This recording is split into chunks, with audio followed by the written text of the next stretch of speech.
जय श्रीराम. हर हर महादेव. मी सचिन पाटील.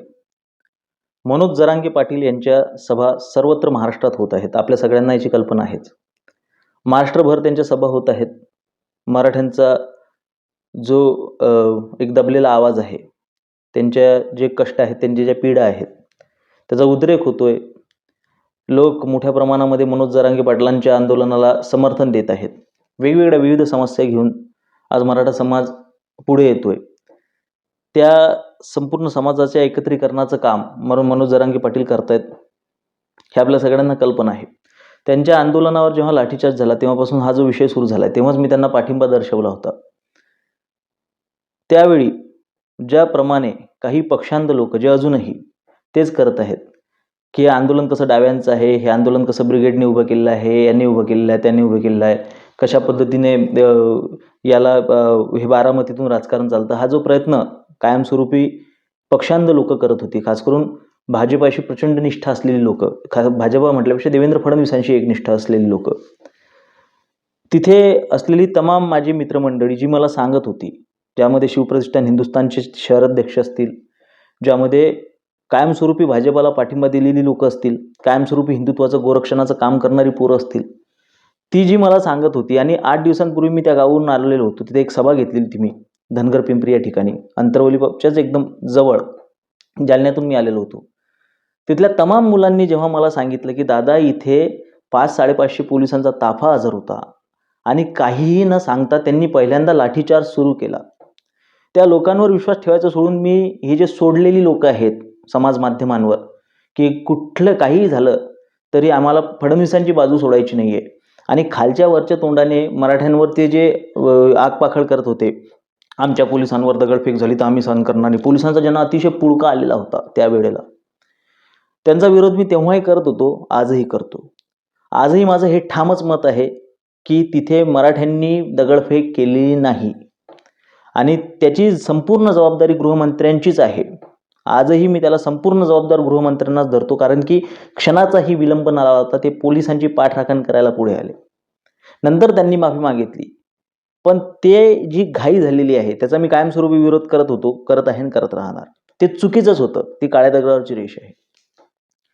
पण आता मग मी एकदा काय ते मनोज जरांगे पाटलांची बाजू उचलली तर मी कायमस्वरूपी माझ्या अहंकारासाठी नाही, मी आता एकदा त्यांना चांगलं म्हटलं तर आता मला ते चांगलंच म्हणत राहावं लागेल काही झालं तरी. म्हणून मग मी त्यांनी हा जो आता एक प्रकार केला की त्यांच्या भाषणाच्या दरम्यान जी अजान सुरू झाली, त्या अजानच्या मध्ये त्यांनी त्यांचं भाषण थांबवलं जरांगे पाटलाचं. आणि मग आता मला ते काही करून आता त्यांची पाठराखण करावीच लागेल राहावं, कारण की मी आधी बोललेलो आहे. तर ही माझी भूमिका नसते, हे सगळ्यांनाच कल्पना आहे या गोष्टीची. मी कधी व्यक्तिपूजक नसतो, मी लोकांच्या भूमिकांचं स्वागत करतो. त्या भूमिका जर का सत्याशी एकनिष्ठ असल्या, धर्माशी एकनिष्ठ असल्या तर. माझी निष्ठा ही केवळ माझ्या धर्माशी आहे, माझ्या कर्तव्याशी आहे. आणि ती निष्ठा जोपासत असताना गेल्या वेळी जेव्हा इम्तियाज जलील जरांगे पाटलांना भेटायला गेला तेव्हा बऱ्याच लोकांनी आक्षेप घेतला, जलील तिथे आला त्याच्यावरूनच आम्हाला त्या आंदोलनाचं स्वरूप समजलं वगैरे हे ते. तेव्हा मी सांगितलं होतं की तुमच्या आंदोलनाला जर शत्रूही पाठिंबा द्यायला आला तर राजनीती सांगते की तो पाठिंबा घेतला पाहिजे. तो या राजकारणाचा एक भाग आहे. तो इम्तियाज जलील तिथे पाठिंबा द्यायला आला म्हणजे आपण त्याला पाठिंबा देतो अशातला भाग नाही आहे, आपण त्याच्या विचारांना पाठिंबा देतो अशातला भाग नाही आहे. तेव्हा मी म्हटलं होतं की जलील आलं तर काय, आम्ही कोणी आला तरी आम्ही त्याचा पाठिंबा घेऊ.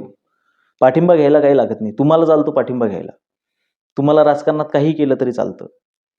आणि इथे मराठा समाजाच्या आंदोलनाचा विषय असल्यावर कोण पाठिंबा देते त्याला विरोध कशाला करायचा. त्यामुळे मला तेव्हा काही वाटलं नाही. पण हे अजान चालू असणे आणि त्यामध्ये भाषण थांबवणे, ह्यामध्ये कुठलंच राजकारण वगैरे नाही, याच्यात कुठलाही राजकीय फायदा नाही, काहीच बेनिफिट नाही आहे याच्यात. उलट आम्ही एक नवीन पायंडा पाडतोय, त्याच्यावर मी बोलणारच आहे संपूर्ण ह्याच्यावर. त्यामुळे एक अजान चालू आहे आणि अजान चालू असताना मनोज जरांगे पाटील त्यांचं भाषण थांबवतात आणि ते अजान संपल्यानंतर म्हणतात की आपले संस्कार आपण जोपासले पाहिजे. ह्या घटनेला मी काडीचाही सहमत नाही आहे, काडीचाही. उलट पक्षी या घटनेचा मी निषेधच करतो. निषेध मी का करतो ते पण सांगतो. मुसलमान आहेत ते आमचे शत्रू आहेत म्हणून मी त्याचा निषेध करतो, किंवा मुस्लिम द्वेषापोटी मी त्याचा निषेध करतो अशातला भाग नाही. मुळात आपण इथं काही गोष्टी समजून घेणं खूप गरजेचं आहे. संस्काराचा भाग इथं जरांगे पाटलांनी हा शब्द वापरला. हा शुद्ध स्टंट आहे आणि हा अनावश्यक स्टंट आहे. याची काही आवश्यकता नव्हती. काहीच गरज नाही आहे. काही फरक नाही पडत त्याने. मुस्लिम समाजाने तुमच्या आरक्षणाला पाठिंबा दिला काय नाही दिला काय त्याने काही एक फरक पडत नाही. उगाच तो फेवर चढवून घेणे, उगाच तो उपकार करून घेणे त्याच्यात काही एक अर्थ नाही आहे. पहिली गोष्ट. दुसरी गोष्ट म्हणजे संस्कार, धर्म किंवा अजानच्या मध्ये बोलू नये. याचा मला कुठलाही दाखला कुठल्याही हिंदूने, कुठल्याही मुसलमानाने, कुठल्याही सेक्युलर किड्याने मला द्यावा. मी मुसलमानांशी माझा बऱ्याचदा संपर्क आला आहे व्यवसायाच्या निमित्ताने, व्यापाराच्या निमित्ताने. मी व्यवसाय करताना व्यवसायाला धर्म मानून मी व्यवसाय करायचो आणि तसंच करायला पाहिजे. मुसलमान जय श्रीरामचे दुपटे विकतात तुम्हाला, जय श्रीराम लिहिलेले रुमाल विकतायत. कारण की ते धंद्याला धंदा म्हणून बघतात आणि तुमच्याजवळचा पैसा त्यांच्याकडे ओढतात. आमचे तर काही असे आहेत की दुकानावर नाव टाकतानाच इतकं कठोर हिंदुत्ववादी नाव टाकून देतात की मुसलमानांनी तिची पायरीसुद्धा चढू नये. म्हणजे त्यांचा पैसा आम्हाला नको आहे. म्हणजे हे काही धंद्याचा हा व्यावहारिकपणा नसतो. तुम्हाला धंदा करायचा आहे तर तो धंदा धर्म म्हणून करायला पाहिजे आणि त्याच्यातून आलेला पैसा धर्म कार्याला लावायला पाहिजे. हा खरा व्यवहार आहे. पण दुर्दैवाची गोष्ट म्हणजे आमचं कट्टरता म्हणजे मूर्खपणात जास्त परिवर्तित होत असते.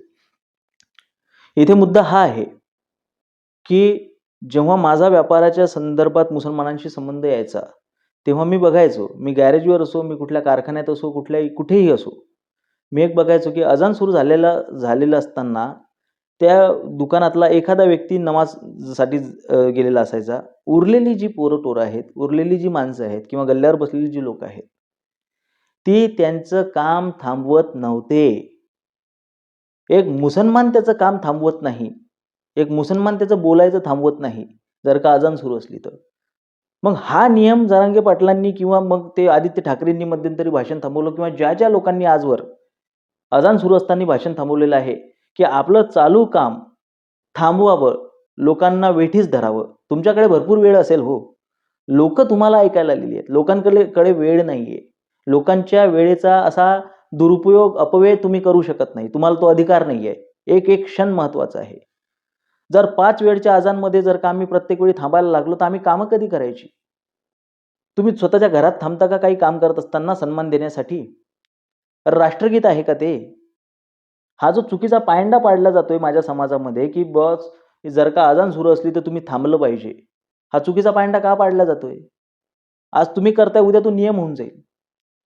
आज रस्त्यावर ते चादरा टाकून नमाज अदा करायला बसतात. तुमच्या अशा कृतींमुळे, अशा धर्मांधतेला, अशा कट्टरपणाला पाठिंबा भेटतो, दुजोरा भेटतो. कोणाच्याही धर्माचा दुसऱ्या व्यक्तीला त्रास होता कामा नये. धर्म तर एकच आहे, सत्य सनातन हिंदू धर्म. पण इथं आता धर्म म्हटला जातो त्या मजहबला. म्हणून मी त्या अनुषंगाने म्हणतोय. त्यांच्या मजहबचा लोकांना त्रास होता कामा नये. पण तुम्ही त्या त्रासाला खतपाणी घालताय. त्याची काही आवश्यकता आहे का? याच्यावरून मी तुम्हाला एक कथा सांगतो, एक घटना सांगतो. हे जरांगे पाटलांना ही कथा जरूर कोणी त्यांच्या माझे बरेचसे संपर्क आहेत. त्याच्यातल्या त्या लोकांना सुद्धा मी की हे कथा जरूर सांगा. एक खूप मोठी व्यक्ती आहे माझ्या संपर्कामध्ये. त्यांचं मी नाव सांगणार नाही काही कारणामुळे. एका खूप मोठ्या मंदिराचे ते विश्वस्त आहेत. त्या विश्वस्तांना घेऊन आणि त्यांच्याकडे भरपूर पुस्तकं आहेत. त्यांचं खूप वाचन आहे. पुस्तकपूर नावाची संकल्पना त्यांच्या डोक्यात होती, की एक पुस्तकांचं शहर असलं पाहिजे. खूप मोठं त्यांचं असं एक हे होतं. पण त्याचं वय भरपूर आहे. ही तीच व्यक्ती आहे, जे लाईफ अँड मिशन ऑफ रामदासचं ट्रान्सलेशन मराठीत करत आहेत. पण त्यांच्या वयामुळे आता ते काम खूप रखडलेलं आहे. मला बरेच लोकं फोन करून विचारतात, "दादा ते पुस्तक कधी पूर्ण होणार?"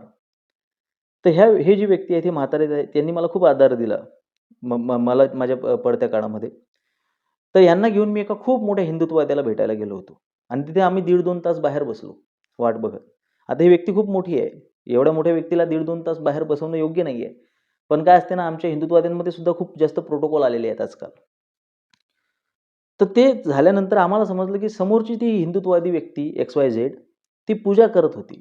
एवढ्या वेळपर्यंत, बऱ्याच वेळपर्यंत पूजा करत होती. 1.5-2 तास आम्ही बाहेर बसलेलो होतो. हे भेटले, यांचा सन्मान झाला, तिथे यथोचित सन्मान झाला वगैरे, वगैरे सगळं जे झालं आणि बाहेर पडल्यानंतर मी ड्राईव्ह करत होतो आणि ते माझ्या बाजूला होते आणि ते नाराजीच्या स्वरात मला म्हटले, की "पाटील तुम्हाला एक कथा सांगतो" म्हणे मी आणि ही कथा खूप महत्त्वाची आहे. मोठ्या व्यक्तीने सांगितलेली कथा आहे. ही कथा खूप महत्त्वाची आहे, की धर्म तुमच्या कार्याच्या कसा आडवा येऊ नये. कारण की तुमचं कार्यच तुमचं धर्म आहे. भगवद्गीतेने तुम्हाला तेच सांगितलेलं आहे. आज इथं भगवद्गीतेचे मी भरपूर दाखले देणार आहे. भगवद्गीतेमध्ये तुम्हाला कर्मयोग सांगितला आहे. तो कर्मयोग नेमका काय आहे ऐका. तर ह्या मोठ्या व्यक्तीने मला एक कथा सांगायला सुरुवात केली, की एकदा रामशास्त्री प्रभूने हे राघोबा दादांना भेटायला गेले आणि त्यांची पूजा चालू होती, त्यांचा यज्ञ चालू होता. यज्ञ चालू होता, पूजा चालू होती आणि रामशास्त्री प्रभूने 1 तास, 1.5 तास, सव्वा तास तिथं बसले आणि ते उठून जायला लागले. तेव्हा राघोबा दादांची पूजा आटोपली आणि ते धावत पळत बाहेर आले आणि त्यांनी सांगितलं, की प्रभूंना ते म्हटले, की तुम्ही एवढ्या मोठ्या राज्याचे तुम्ही एक प्रमुख पदावर आहात, तुम्ही न्यायाधीश आहात. तुम्हाला असा आतातायी पणा करणं शोभत नाही. थोडा वेळ वाट बघितली तर काय होतं, मी धर्मकार्य करतो, तुम्ही धर्म करत होतो, मी पूजा करत होतो, मी साधना करत होतो, जे काही XYZ. त्यावर प्रभूने हे एकदम रागाच्या स्वरात म्हटले, की ज्या क्षणाला तुम्ही ज्या क्षणाला तुम्ही क्षत्रियत्व धारण केलं, ज्या क्षणाला तुम्ही पेशवेपद घेतलं, त्या क्षणाला तुमचं कर्तृत्व, तुमचं कर्तव्य बदललंय. जर का तुमच्या न्यायालयाचा, न्यायालयीन कारभार, तुमचा न्यायाधीश जर का ताटकळत बसत असेल तुमच्या ह्या पूजा विधीमुळे आणि तुमच्या राज्यकारभाराला त्याचा जर का त्रास होत असेल, तर तुम्ही तुमच्या कर्तव्यापासून परावृत्त होत आहात, तुम्ही तुमच्या कर्तव्यापासून लांब जाता, हा धर्म नाही. आता तुम्ही ब्राह्मण राहिलेले नाही. हे त्यांनी सुनावलं राघोबा दादांना. सांगायचं तात्पर्य असं होतं, की तुम्ही कर्तव्य करत असताना स्वधर्मसुद्धा तुमच्या कर्तव्यापासून तुम्हाला परावृत्त करू शकत नाही. त्रिकाल संध्या सुटली तरी चालेल, पण माझं कर्तव्य माझ्याच्यानं सुटायला नको. कर्तव्य म्हणजेच धर्म आहे, हे भगवद्गीतेमध्ये आपल्याला सांगितलेलं आहे. नमाजच्या काही नियमांमधला एक नियम असा आहे, की नमाजी जो असतो त्याच्या समोरून जायचं नसतं. अदरवाईज सुद्धा कधीच त्यांचे काम हातातले सोडत नाहीत, त्यांचं बोलणं थांबवत नाहीत. मग तुम्ही कोण लागून गेलात, की आमचे संस्कार आहेत, आपल्याला जपलेच पाहिजे. कोण दिले तुम्हाला हे संस्कार? कोण सांगितलं तुम्हाला हे करायला? राष्ट्रगीताच्या वेळेचा मी भाग समजू शकतो, पण जी लोक धड राष्ट्रगीताला सुद्धा सन्मान देऊ शकत नाहीत, राष्ट्रगीताला सुद्धा उभी राहत नाहीत, त्या लोकांच्या मजहबी वेडेपणाला तुम्ही अशा पद्धतीने जर का खतपाणी घालत असाल, तर तुम्ही तुमच्या आचरणाचा विचार करणं गरजेचं आहे, की मी समाजाला काय देतोय, मी माझ्या पुढच्या पिढीला काय देतोय, हा चुकीचा पायंडा पाडून मला काय सिद्ध करायचं आहे, हा विचार मी शाबूत बुद्धीनं करणं गरजेचं आहे. कुठल्याही धर्माची शिल्लक फालतूचे लाड होता कामा नये. प्रत्येकाने आपापला धर्म आचरावा, घरात ठेवावा नाही, आचरणात आणावा. त्याचा त्रास लोकांना करत बसण्याचा अर्थ नाहीये. गणपतीच्या डीजेच्या विरोधात बोलणारा मी व्यक्ती आहे आणि इतर जो सणांचा त्रास होतोय, सण उत्सवांचा, त्याचं मूळ स्वरूप सोडून जे विकृत स्वरूपानं सण उत्सव साजरे केले जातात त्याच्या विरोधात बोलणारा मी व्यक्ती आहे. धर्माचरण हा फार महत्त्वाचा भाग आहे, हा फार महत्त्वाचा अंग आहे. धर्माचरण हे करणं फार गरजेचं आहे. समाजाला धर्माचरणानेच चालायला पाहिजे, वागायला पाहिजे. पण तो धर्माचरणाचा व्याख्या काय आहे? जर का तुम्ही अशा पद्धतीनं प्रत्येक वेळी जर का 5-5, 10-10 मिनिटाचा ब्रेक घेत राहिलात, 5 वेळा अजान होते, मग 5 वेळा अजान होते, तर 5 वेळाही थांबाल का तुम्ही? तुम्ही गाड्या थांबवता का? ड्रायव्हिंग करताना थांबता का? मग लोकांना तात्काळत ठेवण्यात काय अर्थ आहे? तुमचे ते भाषण ऐकायला किती मुसलमान तिथं आले होते? बरं जर का आले होते, त्यांना माहीत नाही का तो नमाजचा वेळ आहे म्हणून? ते नमाज सोडून तुमचे हे ऐकायला आले होते ना. म्हणजे त्यांना तुमचा कार्यक्रम त्या नमाजपेक्षा महत्त्वाचा वाटतो ना. मग तुम्ही तुमच्या कार्यक्रमापेक्षा नमाजला महत्त्व देताय का? बरं ही वर्षातून एकदा होते का दिवसातून 5 वेळा होते ना. हा मूर्खपणा, हा बावळटपणा भारतामध्ये बंद झाला पाहिजे.